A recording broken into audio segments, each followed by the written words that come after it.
ನಮಸ್ಕಾರ. ರಿವ್ಯೂ ಚಾನಲ್ಗೆ ಸ್ವಾಗತ. ನಾನು ಸೌಖ್ಯ ಗಾಂವ್ಕರ್.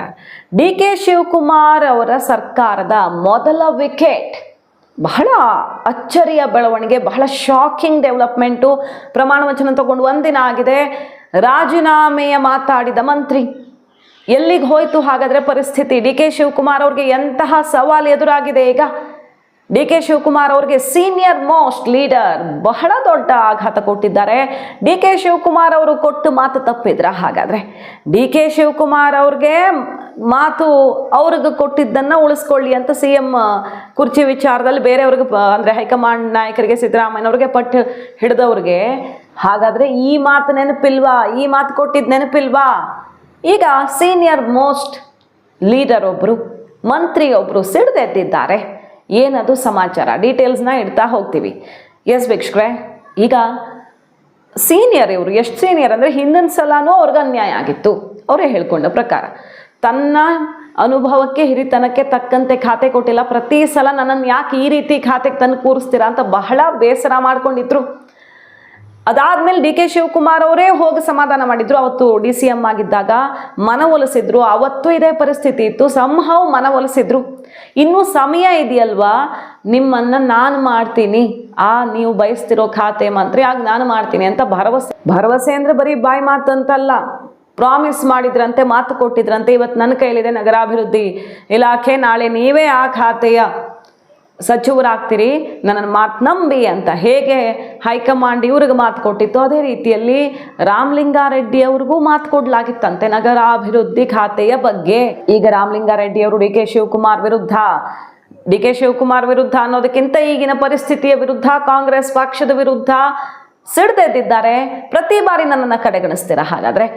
ನೀವು ನನಗೆ ಆ ಖಾತೆ ಕೊಡಲ್ಲ ಅಂದರೆ, ನಗರಾಭಿವೃದ್ಧಿ ಬೆಂಗಳೂರು ನಗರಾಭಿವೃದ್ಧಿ ಖಾತೆ ಕೊಡಲ್ಲ ಅಂದರೆ ನಾನು ರಾಜೀನಾಮೆ ಕೊಡ್ತೀನಿ. ನನಗೆ ಆ ಖಾತೆ ಸಿಗಲ್ಲ ಅಂದರೆ ಮತ್ತೇನು ಬೇಡ, ನಾನು ಸಂಪುಟದಲ್ಲಿ ಸಚಿವನಾಗಿ ಖಂಡಿತ ಉಳ್ಕೊಳ್ಳಲ್ಲ.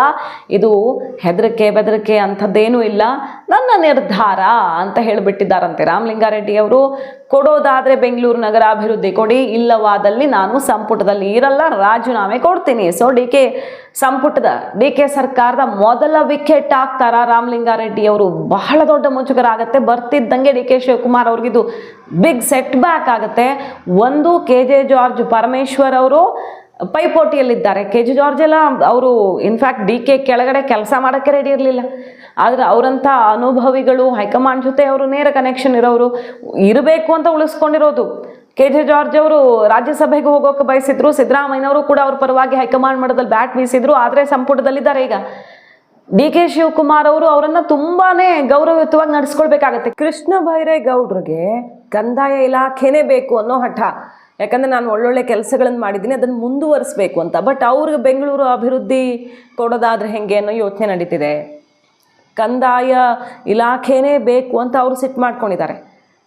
ಈ ಕಡೆ ಇಲ್ಲಿ ರಾಮಲಿಂಗಾರೆಡ್ಡಿ ಅವ್ರದ್ದು ಈ ಕಥೆ, ಡಿ.ಕೆ. ಶಿವಕುಮಾರ್ ಅವ್ರ ಲೆಕ್ಕಾಚಾರ ಹೆಂಗೆಂಗಿದೆ ಅಂತ ಗೊತ್ತಿಲ್ಲ. ಇವತ್ತು ಮೀಡಿಯಾದವರು ಏನು ಸರ್ ಖಾತೆ ವಿಚಾರದಲ್ಲಿ ರಾಜೀನಾಮೆ ತನಕ ಹೋಗ್ತಿದೆಯಲ್ಲ ವಿಷಯ ಅಂತ ಹೇಳಿದಕ್ಕೆ ಊಹಾಪೋಹಕ್ಕೆಲ್ಲ ಆನ್ಸರ್ ಕೊಡೋಕೆ ನಾನು ಹಳೆ ಶಿವಕುಮಾರ್ ಅಲ್ಲ. ಪಕ್ಷ ಡಿಸೈಡ್ ಮಾಡುತ್ತೆ, ಪಕ್ಷ ನಾನು CM ಅಂತ ಡಿಸೈಡ್ ಮಾಡಿದೆ ಅನ್ನುವ ಮೂಲಕ ನನ್ನ ನಿರ್ಧಾರವೇ ಅಂತಿಮ ಅನ್ನುವಂತಹ ಎಚ್ಚರಿಕೆ ಸಂದೇಶವನ್ನು ಮಂತ್ರಿಗಳಿಗೆ ರವಾನಿಸಿದ್ದಾರೆ. ಹಾಗಾಗಿ ಏನು ಕಥೆ ಈಗ ಸೀನಿಯರ್ಸ್ದು? ಕಗ್ಗಂಟು ಹೆಂಗಾಗಿದೆ ಅಂದರೆ ಮೊದಲ ದಿನವೇ ರಾಮಲಿಂಗಾರೆಡ್ಡಿ ಅವರು ನೆಕ್ಸ್ಟ್ ಸ್ಟೆಪ್ ತಗೊಳ್ತೀನಿ ಅನ್ನೋ ತನಕ ಹೋಗ್ತಿರೋದ್ರಿಂದ ಸಿದ್ದರಾಮಯ್ಯನವರ ಹತ್ರಕ್ಕೆ ಹೋಗ್ತಿದ್ದಾರೆ ಡಿ.ಕೆ. ಶಿವಕುಮಾರ್ ಅವರು. ಮಂತ್ರಿ ಅಂದರೆ ಈಗ ಪ್ರಮಾಣ ವಚನ ತಗೊಂಡಿರುವಂಥ ಮಂತ್ರಿಗಳ ಖಾತೆಯನ್ನು ಇವತ್ತೇ ಫೈನಲ್ ಮಾಡಬೇಕು ಅಂತ. ಆದರೆ ರಾಮಲಿಂಗಾರೆಡ್ಡಿ ಅವರು ನನಗೆ ಆ ಖಾತೆ ಸಿಗದಿದ್ರೆ ರಾಜೀನಾಮೆ ಫಿಕ್ಸ್ ಅಂತಿದ್ದಾರೆ. ಬೃಹತ್ ನೀರಾವರಿ ಅಂದರೆ ಜಲಸಂಪನ್ಮೂಲ ಇಲಾಖೆಯನ್ನು ರಾಮಲಿಂಗಾರೆಡ್ಡಿ ಅವ್ರಿಗೆ ಕೊಡೋದು ಅಂತ, ಅದು ದೊಡ್ಡ ಖಾತೆನೇ ಡಿ.ಕೆ. ನಿಭಾಯಿಸಿದ್ದು. ಅದನ್ನು ರಾಮಲಿಂಗಾರೆಡ್ಡಿ ಅವ್ರಿಗೆ ಕೊಡೋದು ಅನ್ನೋ ಪ್ಲ್ಯಾನ್ ಆಗಿದೆ. ಡೆಲ್ಲಿ ಮಟ್ಟದಲ್ಲಿ ಪ್ರಪೋಸಲ್ ಎಲ್ಲ ಆಗಿದೆ. ಬಟ್ ಅದಕ್ಕೆ ಸಿಡ್ದೆದ್ದಿದ್ದಾರೆ ಈಗ ರಾಮಲಿಂಗಾರೆಡ್ಡಿ ಅವರು. ಬರೀ ಖಾತೆ ಅಷ್ಟೇ ಅಲ್ಲ, ಒಂದು ಬೆಂಗಳೂರು ಹಿಡಿತಾ ಇರೋರು ರಾಮಲಿಂಗಾರೆಡ್ಡಿ ಅವ್ರಿಗೆ ಪಾಲಿಕೆಯ ಒಂದೊಂದು ಮೂಲೆನೂ ಗೊತ್ತು. ಕಸದಿಂದ ಹಿಡಿದು ರಸದ ತನಕ ಎಲ್ಲ ಅವ್ರಿಗೆ ಒಂದು ಬೆರಳು ತುದಿಯಲ್ಲಾಗುತ್ತೆ ಕೆಲಸ. GB ಎಲೆಕ್ಷನ್ ಬರ್ತಿದೆ, BBMP ಎಲೆಕ್ಷನ್ ಎಲ್ಲ ನಡೆಸಿದವರು ಅವರು.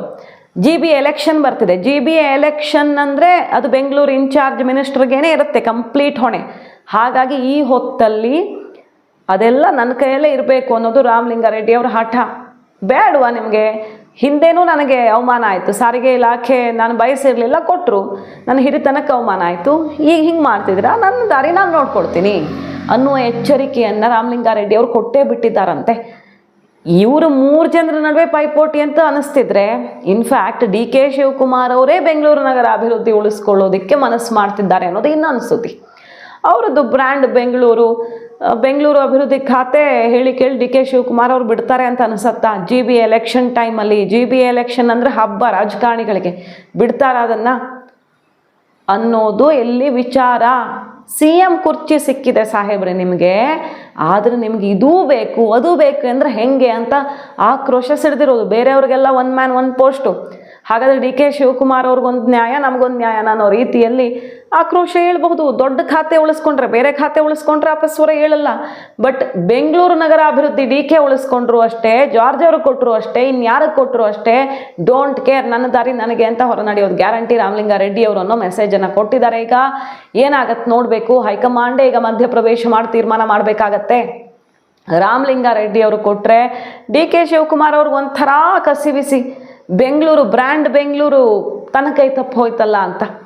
ಸಿ ಎಂ ಆಗಿರೋ ಖುಷಿ ಇದ್ರೂ ಕೂಡ ಆ ಇಲಾಖೆಯ ಹಿಡಿತ ಕೈ ತಪ್ಪು ಹೋಗೋದು ಅವ್ರಿಗೆ ಇಷ್ಟ ಇದ್ದಂಗೆ ಕಾಣಿಸ್ತಿಲ್ಲ. ಸೊ ಆರಂಭದಲ್ಲಿಯೇ ಸಂಕಷ್ಟ ಒಂದು ಎದುರಾಗಿದೆ. ಸೀನಿಯರ್ ಮೋಸ್ಟ್ ಲೀಡರ್ಸು ಈಗ ಹೆಂಗಾಗಿದ್ದಾರೆ ಅಂದರೆ, ಡಿ ಕೆ ನಮಗಿನ್ ಜೂನಿಯರು, ಅವ್ರು ಕೆಳಗೆ ಕೆಲಸ ಮಾಡೋದು ನಮಗೆ ಕಷ್ಟ, ಆದರೂ ನಾವು ಕೆಲಸ ಮಾಡ್ತೀವಿ, ನಮಗೀಗ ಹರ್ಟ್ ಆಗಬಾರ್ದು ಅನ್ನೋ ರೀತಿಯಲ್ಲೆಲ್ಲ ವಿಚಾರಗಳು ಬರ್ತಿದ್ದಾವೆ.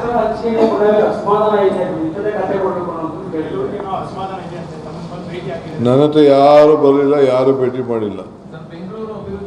ಗಾಳಿಲಿ ಮಾತಾಡೋದಕ್ಕೆಲ್ಲ ಉತ್ತರ ಕೊಡೋಕ್ಕಾಗಲ್ಲ. ಊಹಾಪೋಹದ ಮೇಲೆಲ್ಲ ಮಾತಾಡೋಕ್ಕೆ ನಾನು ತಯಾರಿಲ್ಲ. That is old Shivakumar. ಸಚಿವರ ಸಹಮತಿಯ ಖಾತೆಗಳನ್ನು ಹಂಚಿಕೆ ಮಾಡಬೇಕಾಗುತ್ತೆ. ಪಕ್ಷ ತೀರ್ಮಾನ ಮಾಡ್ತದೆ. ಪಕ್ಷ ನನ್ನ ಮುಖ್ಯಮಂತ್ರಿ ಅಂತ ಹೇಳಿದೆ. ಒಂದ್ ಕಡೆ ಜಮೀರ್ ಅವರ ವಿಚಾರ, ನೇರ ಜಮೀರ್ ಅವ್ರ ವಿಚಾರದಲ್ಲಿ ಹೈಕಮಾಂಡ್ಗೆ ಅವ್ರ ಶಕ್ತಿ ಗೊತ್ತ್ರಿ. ಜಮೀರ್ ಪಕ್ಷಕ್ಕೆ ಬೇಕೇ ಬೇಕು.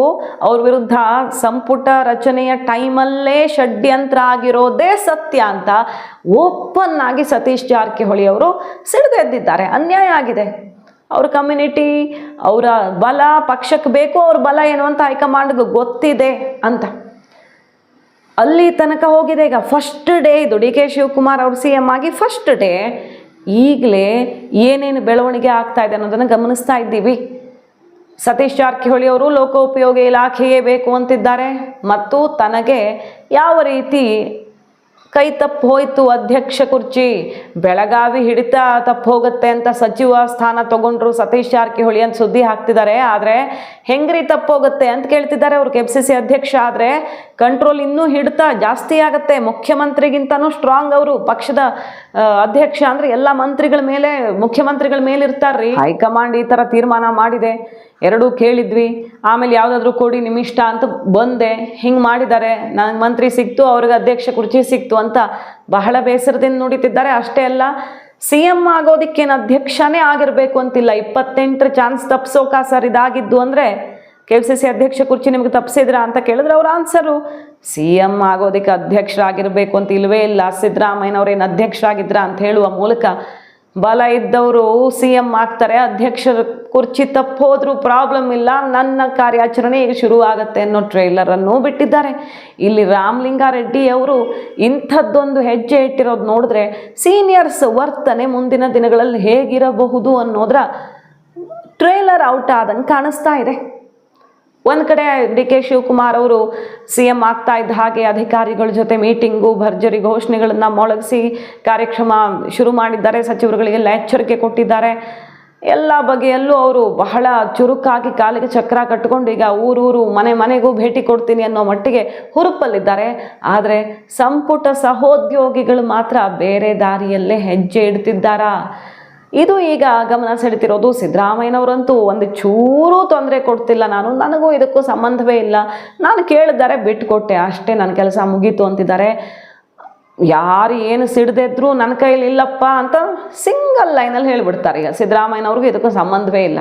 ಆದರೆ ಸಿದ್ದು ಕ್ಯಾಂಪ್ನ ಮಿನಿಸ್ಟರ್ಗಳ ವರಸೆ ಈಗ ಹೇಗಿದೆ ನೋಡಿ. ಇನ್ಫ್ಯಾಕ್ಟ್ ರಾಮಲಿಂಗಾರೆಡ್ಡಿ ಅವರು ಡಿ ಕೆ ಶಿವಕುಮಾರ್ ಅವ್ರ ಜೊತೆ ಚೆನ್ನಾಗಿರೋ ನಾಯಕ, ಡಿ ಕೆ ಶಿವಕುಮಾರ್ ಅವ್ರಿಗೆ ಚೆನ್ನಾಗಿ ಕ್ಲೋಸ್ ಆಗಿರೋ ನಾಯಕ. ಅವ್ರ ಕ್ಯಾಂಪಲ್ಲೇ ಇದ್ರು, ಒಂದು ಲೆಕ್ಕದಲ್ಲಿ ತಟಸ್ಥ ಅನ್ಸಿದ್ರು, ಡಿ ಕೆಗೇನೆ ಹೆಚ್ಚು ಆಪ್ತರಾಗಿದ್ರು. ಆದರೆ ಈಗ ರಾಮಲಿಂಗಾರೆಡ್ಡಿ ಅವ್ರಿಗೇನೆ ಈ ರೀತಿ ಉಲ್ಟಾ ಹೊಡೆದು ಬಿಟ್ರೆ ಸುಮ್ಮನೆ ಇರ್ತಾರ ಅವರು ಅನ್ನೋ ರೀತಿಯದ್ದೊಂದು ಚರ್ಚೆ ಜೋರಾಗಿದೆ. ಒಂದ್ ಕಡೆ ಜಮೀರ್ ಅಹಮದ್ ಖಾನ್, ಇನ್ನೊಂದು ಕಡೆ ಸತೀಶ್ ಜಾರಕಿಹೊಳಿ, ಹಾಗೆ ಉಳಿದ ಸೀನಿಯರ್ಸ್ ಯಾವ ರೀತಿ ಈ ಸರ್ಕಾರಕ್ಕೆ ಸವಾಲಾಗಲಿದ್ದಾರೆ ನೋಡೋಣ. ಮಾಹಿತಿ ಇಷ್ಟ ಆಗಿದ್ರೆ ಮಿಸ್ ಮಾಡದೆ ನಮ್ಮ ಚಾನಲ್ನ ಸಬ್ಸ್ಕ್ರೈಬ್ ಮಾಡಿ, ನಿಮ್ಮ ಅಭಿಪ್ರಾಯ ಕಮೆಂಟ್ ಮಾಡಿ ತಿಳಿಸಿ. Thank you.